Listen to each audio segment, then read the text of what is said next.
Mae Mared Edwards yn fyfyrwraig bresennol sy'n eithryder flwyddyn ac yn astudio Cymraeg a drama yma yn Aber.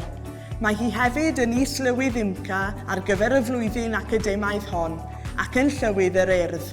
Pam gwnes ti benderfynu astudio trwy gyfrwng y Gymraeg yn y brifysgol? Wel, y pynciau nes i wneud yn y chweched dosbarth oedd Cymraeg a drama, felly roedd yn gam naturiol i fi mynd ymlaen i astudio drwy gyfrwng y Gymraeg yn y brifysgol. Dwi'n gobeithio dilyn gyrfa yn y byd theatr ar ôl graddio, a felly dwi'n gobeithio bydd y ffaith bod fi wedi astudio drwy'r Gymraeg yn galluogi fi aros yng Nghymru mwyn dod o hyd i swydd barhaol yn y maes yna. Beth yw dy hoff beth am astudio trwy gyfrwng y Gymraeg yn y brifysgol? Dwi'n meddwl y peth hawsa i fi wrth astudio'r Gymraeg ydy'r ffaith bod y modiwla o ran niferoedd o fyfyrwyr yn llai, a felly mae o'n haws cael y berthynas yna rhwng myfyriwr a darlithwyr. Ti'n gallu cydweithio lot agosach efo nhw, a mae o'n haws cael y cyngor yna ti angen mwyn wneud y gorau o dallu yn y gwaith mewn ffordd. Beth yw dy hoff beth am IMCA a pham fydde ti'n annog eraill i ymuno ar gymdeithas neu cymdeithasau cyfrwng Cymraeg tebyg?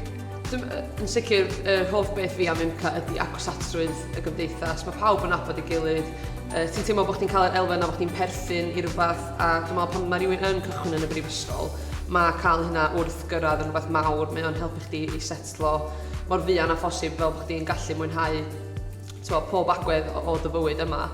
Swn i'n bendant yn awgrymu unrhyw un sydd yn ymuno yma yn Aberystwyth bod nhw yn dod yn rhan o IMCA, y Geltaidd, ar ochr chwaraeon i bethau, Eilydd Pantycelyn. Mae gennym ni lwyth o gymdeithasau bach o fewn IMCA sydd yn just gwneud bywyd myfyriwr yma just mwy hwylus mewn ffordd. Oes cyfle gan fyfyrwyr i barhau gyda'i cysylltiadau ar Urdd pan maen nhw'n mynd i'r brifysgol, ac os felly, beth yw'r cyfleoedd hynny?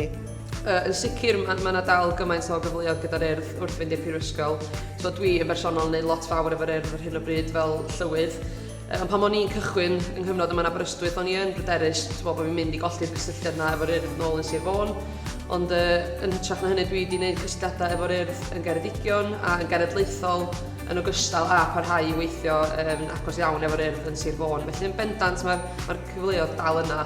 Y ffordd orau o gadw'r cysylltiad yna ydy bod chi yn ymaelodi drwy eich aelwyd yn eich prifysgol lle bynnag ydych chi lle.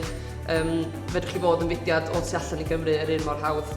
Ond na, dwi'n meddwl bod o'n bwysig bod chi yn parhau i gystadlu a cymryd rhan, oherwydd ydych chi'n cael bod yn aelod nes bod chi'n 25 a mae yna gymaint o gyfleoedd ar gyfer yr oedran ni a sy'n yna fel ydych chi'n mynd drwy'r ysgol.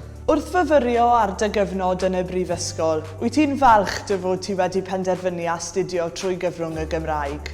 Dwi ddim yn difaru o gwbl dewis Aberystwyth nac astudio drwy'r Gymraeg. Oedd o'n yn dewis naturiol i fi wneud, a mae o wedi cyfoethogi ym mhrofiad i fel myfyriwr mewn ffordd, a dwi'n gobeithio fydd o, neu dwi'n gwybod fydd o fydd i mi wrth fynd ati ar ôl graddio i ddod o hyd i swydd.